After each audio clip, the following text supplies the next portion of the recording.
When most of us hear the word goals, we immediately think of developing new habits, such as working out and journaling. This is not incorrect, but goals are a broad term that can refer to more than just personal development. For example, you can set a goal of getting up at 5 a.m. every day, but you can also set a goal of becoming more financially stable. Yes, you should set a goal to begin looking on the bright side, but you should also set a goal to educate yourself about your financial situation. Hello, this is Bounty Lux, and in today's video, we'll talk about financial goals you should have for 2022. But first, please subscribe to the channel and turn on notifications to be notified of every upload. In many ways, 2021 was a continuation of what 2020 had been. A lot of people struggling to find work, but in some ways, this has been a better year. And as an eternal optimist, I believe 2022 will be even better than 2021. Let me state unequivocally that 2022 does not have to follow the same pattern as 2021. The best way to avoid this is to concentrate on things over which you have control. The year 2022 is less than 3 months away, and it is entirely within your power to make it your best financial year yet. Here are 10 things you can control and change to accomplish this. The first step is to develop a financial plan. A financial plan isn't just for people who have financial advisors or a lot of money. Everyone should have a financial plan. It is a document that outlines how you intend to achieve your financial objectives. Your plan considers every aspect of your life, including your marital status, career goals, and more. It will ultimately serve as your guide for achieving any of the following objectives that I will mention. The best part is that you don't have to hire a financial advisor to create a financial plan. Instead, you can create your financial plan using the same financial planning process that professionals use. Your financial plan should always begin with the question, how do I want my life to look in X amount of years? Once you've determined that, you can map out a financial plan to support that lifestyle. The next step is to begin saving for emergencies. Saving for emergencies should be at the top of your priority list of things to do with your money. Having money set aside for unanticipated events can help you avoid a financial crisis. Your emergency fund should be able to cover your expenses not only in the event of an emergency, but also in the event of a temporary halt in income. Most financial experts recommend having at least 3 to 6 months worth of expenses in an emergency savings account. If that seems overwhelming, start with $500 and work your way up to $1,000 for emergencies. Having something set aside to help in a pinch is preferable to nothing. I know it isn't easy, but stick to the budget. A budget is the most effective way to manage your finances. As a result, sticking to a monthly budget or a paycheck budget should be a financial goal that you strive for. Most people find the term budget to be limiting. However, I often say a budget is a tool, not a trap. It is intended to assist you in planning where your money will go and tracking your spending.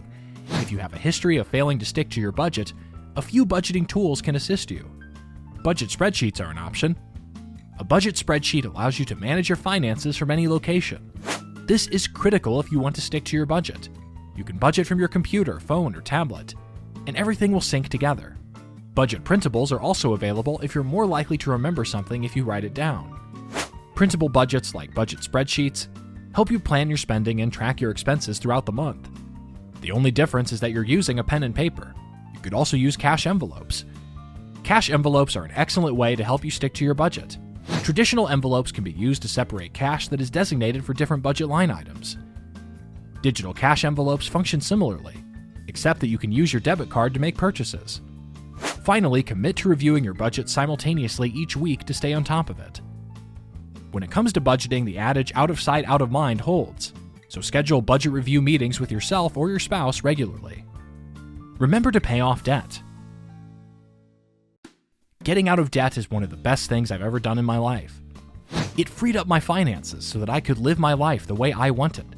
Debt freedom provides you with options, which is why it should be a financial goal you consider. Pay off your credit card debt, medical bills, personal loans, and even student loans. Consider paying off your mortgage if you want to set a lofty goal. To pay off your debt, you can use the debt snowball method. I also recommend using Undebt, an app that helps you track your debt payoff to create a repayment plan. Begin saving for retirement after you have paid off your debts. Now is the time to plan for the future. To do so, you must save for retirement. If you haven't already started contributing to your employer-sponsored 401k or an IRA account, that should be one of your goals.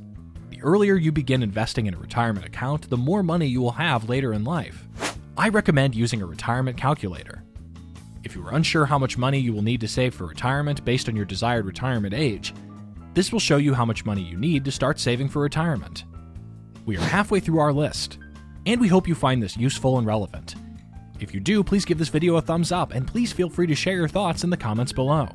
Returning to the list, it is also beneficial to invest. Investing is one method of accumulating wealth. It's a vehicle for your money to grow, whether it's in the stock market or real estate. Make starting to invest one of your financial goals. Don't be intimidated. It doesn't take much to get started. We only recommend investing once you've started investing for retirement, have the discretionary income to do so, and have paid off your debts. You never want to jeopardize your future or daily responsibilities. Take charge of your finances. It will also be ideal for purchasing a home or beginning to save for a down payment. Purchasing a home is a significant financial investment. It's also another way to accumulate wealth. Your net worth grows in lockstep with the value of your home. However, purchasing a home is more than just a financial goal. Purchasing a home means so much when it comes to leaving a legacy and leaving something behind. It's the heart of a family where memories are formed. Consider making this one of your long-term or annual goals. Even if you don't plan to buy a home right away, start saving for a down payment now. Do not limit yourself to one job, and begin a side hustle. Your financial objectives should not be limited to simply spending or saving money. It would be best if you also made it a goal to earn more money.